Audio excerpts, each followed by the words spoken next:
De veritat que avui és un dia que em fa molta il·lusió poder fer el pregó de Festa Major. És un dia emocionant per mi. I ara parlava amb gent que dic, hosti, mira que he fet coses, he presentat esdeveniments davant de gent, he fet programes de televisió en directe, i avui és un dia que estic una mica collonit, si m'ho permeteu. Però m'ajudareu, no? Vinga, doncs ja està. Us puc ben jurar que quan vaig rebre l'encàrrec de l'Àlex, m'has dit Lluci, jo li dic Àlex, li vaig dir, m'ho deixes rumiar una mica? Perquè al principi vaig tenir una mica aquella por escènica de dir, ostres, vols dir que veient els pregoners que hi ha hagut a la meva ciutat, vols dir que estaré a l'alçada de fer això? Però al cap de, em sembla, mitja hora li vaig dir, sí, que em fot una il·lusió i aquests trens només passen una vegada a la vida. Jo estimo molt Manlleu, la veritat. Soc fill de Manlleu i no em negareu, com bé han destacat ells, que en tots els programes que faig, de ràdio, de televisió, sempre de pico de palada acabo esmentant allò de sí, home, és que això a Manlleu, a mi m'ho van ensenyar, i a Manlleu. I moltes vegades m'ho preguntaré de per què ho treus tant Manlleu? I és molt senzill, és perquè n'estic orgullós de ser de Manlleu. Per mi, avui fer el pregó de la Festa Major és una culminació, i una prova clara i evident i fefaent d'aquesta bonica relació d'amor amb la meva ciutat. No he tingut, evidentment, mai cap dubte que Manlleu a mi m'estima, i ho noto cada cap de setmana, cada 2 per 3, quan vinc aquí a veure la meva família, però no us nego que sempre hi ha una mica aquella por pel fet de no viure el dia a dia aquí a Manlleu, de viure a Barcelona, que acabis pensant que fa anys que visc a Barcelona, que acabis pensant que ja no formes part com si visquessis. En el seu dia em va fer il·lusió fer el pregó dels Tonis, que el vaig fer, el pregó també de la Festa del Porc i la Cervesa, i evidentment, sense desmereixer aquestes boniques festes, no ho puc comparar amb la felicitat que sento avui fent el pregó de Festa Major. Bé, m'ha presentat molt bé la Eva, i a més molt divertit. Hi havia moltes coses que en moltes presentacions de pregó crec que no s'expliquen, que era un gamberro, tot això. Però vaja, que m'encanta perquè jo sóc així, sóc un gamberro. El Pàmies, Sergi Pàmies, una vegada em va descriure com, en un article al País, Llucià Ferrer és un cabron irreverent a qui deixaria els meus fills. No, però la frase diu molt, vull dir, és un gamberro, com ha dit l'Eva, però és un tio campatxano i que li dones confiança. Bé, doncs em presento, soc el Llucià Ferrer, però soc el tercer Llucià Ferrer que té relació amb aquesta ciutat mil·lenària que es diu Manlleu.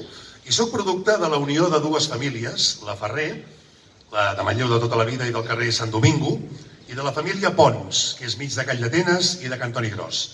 Un petit apunt dels meus avis, exceptuant la Pepita Mas, a qui malauradament no vaig conèixer, en tinc molt bon record i molta estima, sobretot també per l'avi Pep, que va començar fent pous i anant en bici, i era conegut per molta gent d'aquí a Manlleu com el de Can Sabú.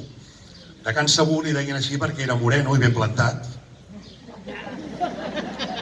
Li deien així perquè era com en Sabú del Libro de la Selva. I de fet, ma mare i tothom sempre ens diuen que els dos, la mare i jo, som de Can Sabú segur. Els gens ja ho veieu que no enganyen, sinó que li diguin a Julio Iglesias, que li surten fills per tot arreu.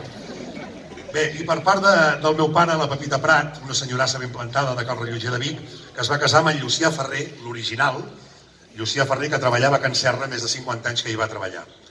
D'aquests avis en van sortir la Carme i el Llucià, els meus pares, a qui estimo amb bogeria, i aquí potser no els dic tant com es mereixen. Ja sé que a vegades són un tòpic, això de hosti, no ens ho diem prou, això que ens estimem. Doncs avui no passa, i a més els dic, però que avui no passa, que papes us estimo moltíssim, de veritat.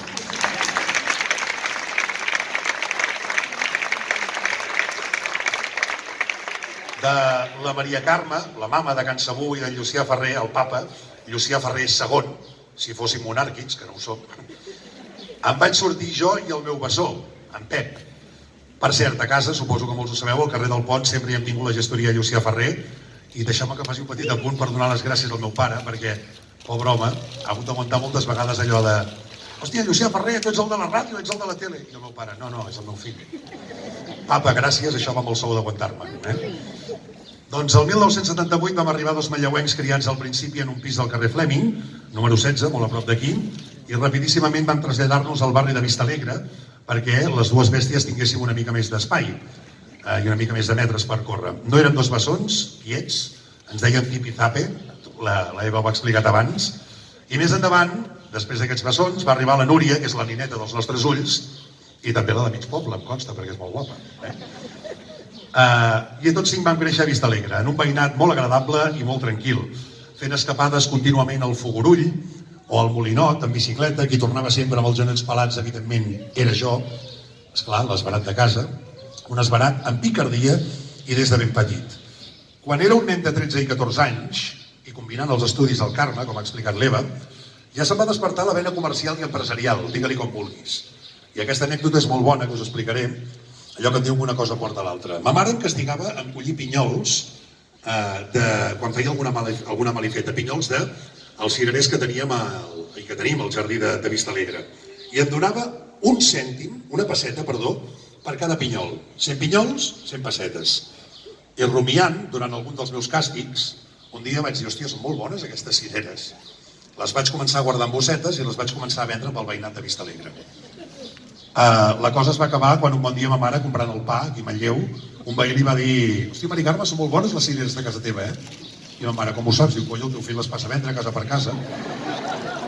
El càstig devia ser exemplar, no el recordo, millor. I és curiós perquè el que castigaven sempre era a mi. Al Col·legi del Carme, a casa, a l'Institut Antoni Pous, el meu germà, mai.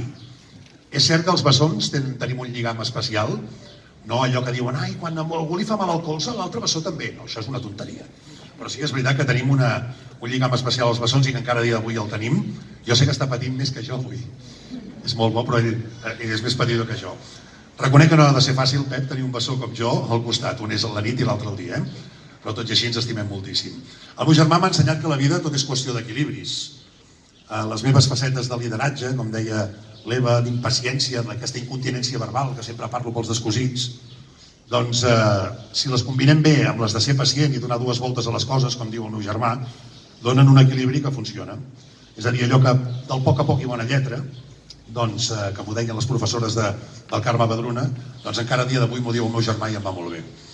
Ell és el seny i jo la rauxa, podríem dir. Gràcies als meus pares he crescut molt vinculat al teixit associatiu de Manlleu.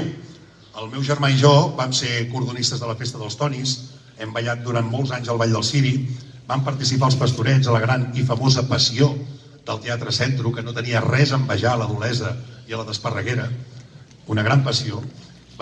I del que més orgullós n'estic, això sí, és de la passió que el meu pare ens va transmetre per l'hoquei patins. Amb 4 anys ens van calçar els patins al Carme i vaig aprendre a patinar.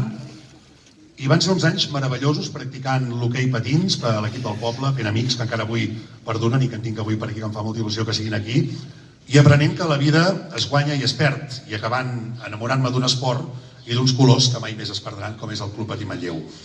Abans, en el llibre d'honor, llibre d'or de l'Ajuntament de Manlleu, escrivia que el Club Patí Manlleu ha arribat a una excel·lència, si em permeteu, acollonant, espectacular. I és gràcies al fet que molts pares, com els meus, ens van obrir les portes, aleshores un esport que era poc seguit i poc reconegut. I aquest engranatge funciona. L'exemple és que actualment tinc 2 nebots, en Juli i en Cesc, que avui també estan aquí, que juguen al Manlleu perquè el meu germà ha seguit els passos que ja vam viure nosaltres.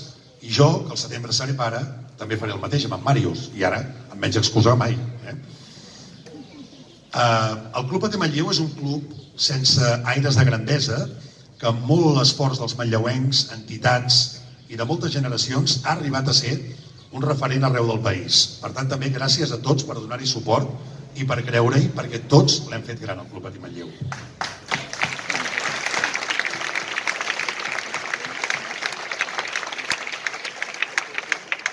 A Can Ferrer hauria estat fantàstic, perquè els 2 bessons van jugar a hoquei, però hauria estat fantàstic que la Núria s'hagués calçat també els patins, però no va ser així, però també ho ha viscut com la Eva i els nostres amics, com una aficionada més.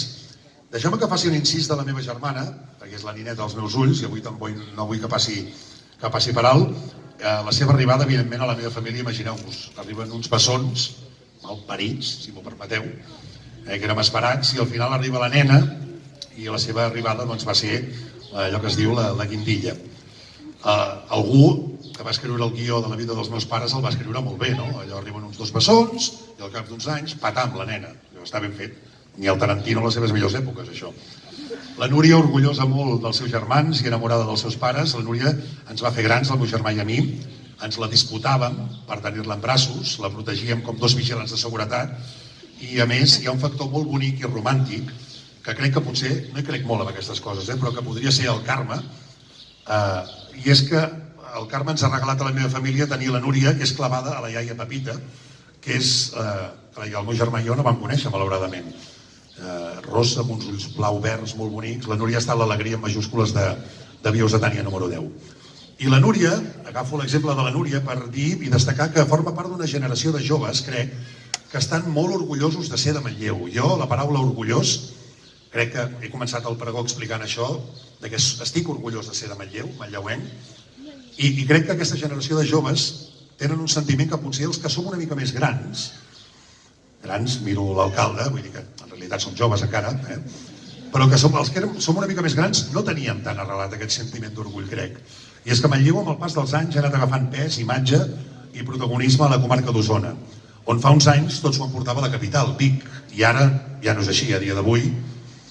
Espero que no se m'emprenyin, i si no, dues pedres, però també som capital a Manlleu, som capital del Ter. He començat el pregó que estic dient això, que estava molt orgullós de ser de Manlleu, i vull destacar aquesta paraula en uns moments en què el nostre país té precisament l'orgull ferit. No ho dic només pel que va passar el dia d'octubre, que crec que és una cosa que ens quedarà gravada a la retina i que molts espero que no dormin pel que va passar el dia d'octubre, però jo crec que és molt important que no ens trepitgin més l'orgull. A Catalunya ja ens l'han trepitjat masses vegades i crec que ja n'hi ha prou. Per tant, jo avui més que mai reivindico el meu orgull de ser català, osonenc i de Manlleu. I ara podeu aplaudir.